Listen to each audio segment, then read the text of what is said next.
Hey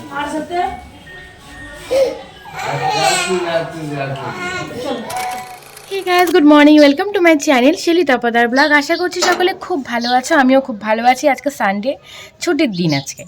তো ছুটির দিন তবু মনটা কিন্তু খুব একটা ভালো নেই, যেহেতু বাচ্চা মানে বোনের ছেলেটা শরীরটা আজকে একটু ভালো আছে, আজকে ছেড়ে দেবে ওকে। যাই হোক, এত ভুগছে না, ভালো লাগছে না। তো যাবো আমি নার্সিংহোমে যাবো। তো এখন রান্নাবাড়িগুলো সারছি, অনেকটা বেলা হয়ে গেছে, এখন 10টা বাজে কিন্তু। চলো দেখাই তোমাদের রান্নাবান্না কি কি করছি। ওদিকে দেখো, এখানে হচ্ছে এই যে এটা হচ্ছে ঢেঁড়স ভাজা, এটা হয়ে গেছে। আর কালকের অনেক তরকারি আছে, দেখতে পাচ্ছ প্রচুর তরকারি আছে কালকের, এগুলো আমরা খেয়ে নেব আজকে সকালে। আর এখন হচ্ছে মামামের জন্য এখানে খিচুড়ি করছি,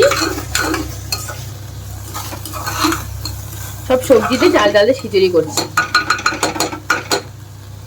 আর এখানে হলো বেগুন ভাজা বসিয়েছি। আজকে রান্নাবান্নাটা খুব তাড়াতাড়ি করে করতে হয়েছে, বুঝতেই পারছো। বোনের খাবার নিয়ে যেতে হবে নার্সিংহোমে, আজকে ছুটি দেবে মানে বোনকে, মানে পাপাকে আর বোনকে। তো এদিকে মামামের পাপা কাজ করছিল, খুব ধুলো পড়ে, যেহেতু বৃষ্টি নেই, বুঝতেই পারছো, ধুলো প্রচণ্ড ধুলো চারদিকে। তো ওদের না মুছলে হয় না, অ্যালার্জির সমস্যা হয়ে যায় বাচ্চা, মানে মামামের যে ছোটো এখনও, মাম্মা অনেকটাই। তো চলো এদিকেও করুক, আমি চলে যাই রান্নাঘরে। মামামের পাপা কিন্তু প্রচুর কাজ করে বাড়িতে থাকলে পরে। আর এখনও ফ্রাইড রাইস চিকেনটা দুটোই বাকি রয়েছে। আলুটা আগে ভেজে তুলে নিই, তারপরে চিকেনটা করব। আর এখানে দেখো মশলাটা করে নিয়েছি আগে, ওই ব্যাপারে খুলছে না। ধনে, জিরে, আদা, লঙ্কা, রসুন, পেঁয়াজটা বাটিটা, পেঁয়াজটা এখানে আছে, রসুন নিয়েছি। ফ্রাইড রাইসটা হয়ে গেছে, খুব হালকা তেল ঘি দিয়ে করেছি। এদিকে দেখো চিকেনটাও আমার কমপ্লিট। তো চলো এবার তো নিয়ে মামা মানে বোনের কাছে যেতে হবে, অনেকটা বেলা হয়ে গেল জানো তো। মামাম কি করে?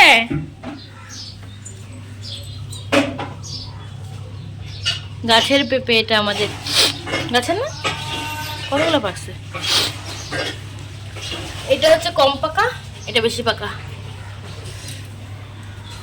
আমার মাম্মাম কই? ও বাবা, কি সুন্দর লিখছে, ভেরি গুড গার্ল। এখন তুমি থাকো, আমরা ভাইয়াকে। মাম্মামকে স্নান করিয়ে আমি তারপরে নার্সিংহোমে চলে এলাম। দেখো পাপার মুখটা একদম শুকিয়ে গেছে, তো বোন খেয়ে নিল, ওর জন্য খাবার নিয়ে এসেছি, তোমাদের আগেই বলেছি। তো খেয়ে নিল, তারপর তো যত মানে কাজকর্মগুলো, অফিসিয়াল কাজকর্মগুলো আছে সেখানে বোনের বর করছিল নিচে, তো আমি এখানে বসেছিলাম পাপাকে কোলে নিয়ে। না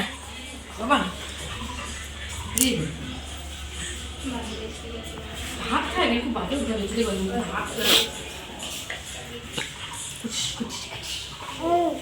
পাপা আছে, পাপা আছে, পাপা ওই যে পাপা আছে, দেখো দেখো দেখো, পিকা আছে, পিকা আছে, পিকা আছে, তুই পিকা কই? পিকা ডাকো ডাকো ডাকো ডাকো বাবা।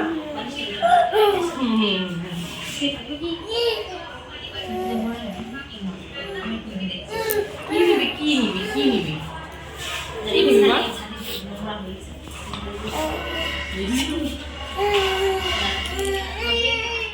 তো সব রকম অফিসিয়াল কাজকর্মগুলো হয়ে গেছে, এখন ওরা গাড়িতে উঠে পড়বে, আমি ওদের গাড়িতে করে বাড়ি চলে আসবো। তো বোনরা তো ওদিকে চলে গেল, আজকে ছুটি হয়ে গেছে, দেখলেই তোমরা নার্সিংহোমে গিয়েছিলাম। তো এখন ভালো আছে, পাপা অনেক ভালো আছে। তো বাড়িতে এসে ধোয়া কাচা করে একদম স্নান টান করে খাওয়াও কমপ্লিট। তো এখন একটু মার্কেটে যাব, আমি আর একটা বান্ধবী দুজনে মিলে একটু মার্কেট যাব। অনেকেরই যাওয়ার কথা ছিল, কিন্তু ওই এটা ফোন এসে গেছিলো, অনেকেরই যাওয়ার কথা, কেউ যাচ্ছে না, অনেকেরই অসুবিধা পড়ে গেছে। তো আমরা দুজনেই যাচ্ছি, কালকে আর জন্মদিন বাড়িতে যাবো, তো টুকটাক কেনাকাটা করার আছে, মামামের জন্য সরস্বতী পূজাটা শাড়িও কিনবো, তো ভেবে রেখেছি আগে থেকেই। তো চলো মার্কেট যাই, বেরোই আগে।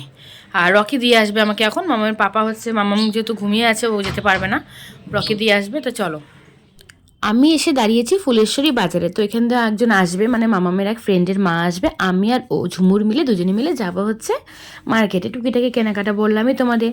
তারপরে দেখো চলে এসছে, আমরা টোটোতে উঠেও পড়েছি। আমার মেয়েটা এখন আসছে, ওরও না জ্বর আসছে, তোমার কমে নাই, আবার আসছে জানো, ওষুধ ঘুমাইছে, ওর জন্য আর এসে বসে না, চোখ মুখগুলো বসে গেছে। বাজারে না আসলে জানতেই পারতাম না আজকে এতটা ভিড় রয়েছে বাজারে। সরস্বতী পুজোর বাজার, অথচ এত ভিড় ভাবতেই পারছি না। সত্যি কথা বলতে কি, শিলিগুড়িতে কিন্তু সবকিছু নেই খুব বেশি হয়, সবাই খুব আনন্দ করে। এই দেখো বাজারটায় যেমন জামা কাপড় কেনাকাটার জন্য সবাই ভিড় করেছে, শাড়ি, কেউ ব্লাউজ। তা আমরাও কিন্তু একটা ব্লাউজ নিয়ে নিয়েছি, একটা একটা করে। ব্লাউজের দোকানে খুব সুন্দর সুন্দর ব্লাউজ ছিল। তারপরে দেখো ওখানে টাকা দিয়ে তারপরে হচ্ছে অন্য দোকানেও যাবো, মাম্মামের শাড়ি কিনতে হবে, ওর জন্য কিছু গয়নাগাটি কিনবো। যেহেতু শাড়ি পরাবো, এবার বাড়িতে প্রথম পুজো করছি, তো মাম্মামকে শাড়ি পরিয়েই বসাবো, সেরকমই একটা ইচ্ছে আছে।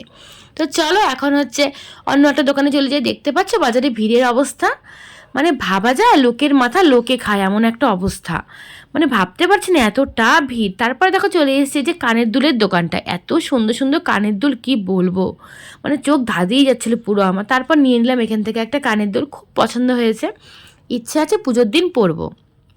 তারপরে দেখো আমরা টোটো করে চলে এলাম। তো এখন তো বেরিয়ে মানে ও চলে যাবে ফুলের সইতে নেমে যাবে, আমি চলে আসবো বাড়িতে। তো চলো একেবারে দেখা হচ্ছে বাড়িতে।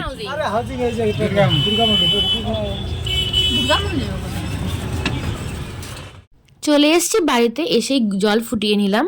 তো মামাম কিন্তু প্রথমে খুব রেগেছিল, তারপরে আবার একটু মনটা ভরে গিয়েছে, শাড়ি দেখে খুব পছন্দ হয়েছে। আচ্ছা ঠিক আছে, ফিল্টার করা আছে তো নো। এই ওপরে কিন্তু আমাদের নিরামিষ থাকে, আজকে সবটাই ভেজ। আমা দেখো মানে এই দুইটা জায়গা ফুল হয়েছে। দেখি দেখি, হাসলো হাসলো কেন? কিরানি ফুলে নাই, তুমি সোয়েটার পরো, বাবাকে সোয়েটার পরো তো ঘরে গিয়ে। আমার গরম লাগছে। আচ্ছা ঠিক আছে। দিনের বেলায় কিন্তু আমরা ভেজ খেয়েছি, তাই বলে এখন আর ভেবো না যে চপটাও ভেজ, চপটা কিন্তু নন ভেজই ছিল। তো মা ভেজ খাবে, আমাদের আর ভেজ হলো না, তো চপ নিয়ে এসে চপটা খাবো এখন, মুড়ি দিয়ে খাবো, খুব খিদেও পেয়ে গেছে না তো, তো চপ মুড়ি খাবো, বাইরে কিচ্ছু খাইনি। তো সেটাই বেড়ে নিয়েছিলাম পেঁয়াজ টিয়াজ দিয়ে, আর মায়ের মিষ্টিটা আলাদা করে এনেছে, মানে মিষ্টিগুলো আলাদাভাবে এনেছে। তো চলো এবার চপ টপ খেয়ে তোমাদের সঙ্গে পরে দেখা হচ্ছে। কি কি কেনাকাটা করছি তোমাদের কিন্তু একদমই দেখানো হয়নি, তো নিশ্চয়ই তোমরা দেখতে চাইছো তোমাদের মন যে কি কি কিনলাম। চলো তো সেগুলো দেখিয়ে দিই। তারপরে হচ্ছে অনেক কাজকর্ম হয়ে গেছে, তো চপ খেয়েছি কখন, তারপরে কিন্তু রান্নাবান্না করেছি, রান্না বলতে কি ভাত করেছি, রুটি করেছি, আর হচ্ছে ঘরে কাজকর্ম সেরেছি। মামামকে দেখো ঘরটা সব পরিষ্কার করেছি একদম। তো তারপরে হচ্ছে মামামকে পড়তে বসিয়েছি, সব হয়ে গেছে, তো খাওয়া দাওয়া হয়ে গেছে। এখন ভালো তোমাদের দেখিয়ে দিই কী কী কেনাকাটা করেছি। তো চলো দেখিয়ে দিই। আমি এই যে বললাম তোমাদের একটা ইয়াররিং কিনেছি, তো এই হলো ইয়াররিংটা, এই একটা ছোট্ট ক্ল্যাচার মতন কিনেছি, খুব সস্তায় কিনেছি না, তো বেশি একটা দাম নেয়নি। আর এদিকে দেখতে পাচ্ছ এই হলো মামামের শাড়িটা, এরকম ছোটো ছোটো করে কাজ বসানো রয়েছে। তো এই হলো একটা চুড়ি কিনেছি, আর দুটো গোলাপ কিনেছি, দেখতে পাচ্ছি খুব সুন্দর হয়েছে গোলাপগুলো, আমার খুব পছন্দ হয়েছে গোলাপগুলো। দাঁড়াও ফ্ল্যাশটা অফ করে দেবো কি না, ফ্ল্যাশটা দিলেই ঠিক আছে। আর এই যে একটা নেল পালিশ কিনে দিয়েছে রেড কালারের, আর একটা ছোট্ট টিকলি মতো কিনেছি, দেখতে পাচ্ছ টিকলিটা কত সুন্দর, টিকলিটা আমার খুব পছন্দ হয়েছে। আর কোমরের একটা এরকম কোমর বিছিয়েগুলো কিনেছি। আর এই যে দেখতে পাচ্ছ ব্লাউজটা, এটা হচ্ছে মামামের ছোটোবেলার, যখন 3 বছর বয়স তখনকার ব্লাউজ, একটু বড় করে বানিয়েছিলাম, এবছরটাও পরতে পারবে। এই হলো সায়া, ব্যাস এতটুকুই। আর ঘরে যা আছে মালা উগড়ো দিয়ে সাজিয়ে দেবো। তো এবার বলো কেমন হয়েছে মামামের শাড়িটা? আমার কিন্তু বেশ পছন্দ হয়েছে, তবে আমি চেয়েছিলাম একটা হোয়াইট আর রেডের মধ্যে কম্বিনেশনে। তো একটা দেখলাম হাকোবা টাইপের শাড়ি বেরিয়েছে, 600 টাকা দাম। তা আমার সত্যি কথা বলতে কি বলবো, ইচ্ছে করলো না অত দাম দিয়ে বাচ্চার জন্য একটা শাড়ি কিনতে। ও কদিনই বা পরবে বলো শাড়িটা, 2 দিন পরে তো নষ্ট হয়ে যাবে, পরতে চাইবে না, ছোটো হয়ে যাবে। তো সেই কারণে এটা কিনে দিলাম, এটা 250 টাকা মতো নিয়েছে। ঠিক আছে বলো, বাচ্চাদের জন্য আর কি লাগে। তো এগুলো কিনেছি, টুকিটাকি জিনিসপত্র, ছোটোদের সাজাবো একটু, আর প্রথম বছর পুজো করছি বলে ইচ্ছে আছে আমাকে খুব সুন্দর করে সাজাবো। দেখা যাক কতদূর কী হয়, ওয়েদারেরও একটা ব্যাপার রয়েছে, খুব ঠান্ডা হয়তো সোয়েটার পরাতেই হবে।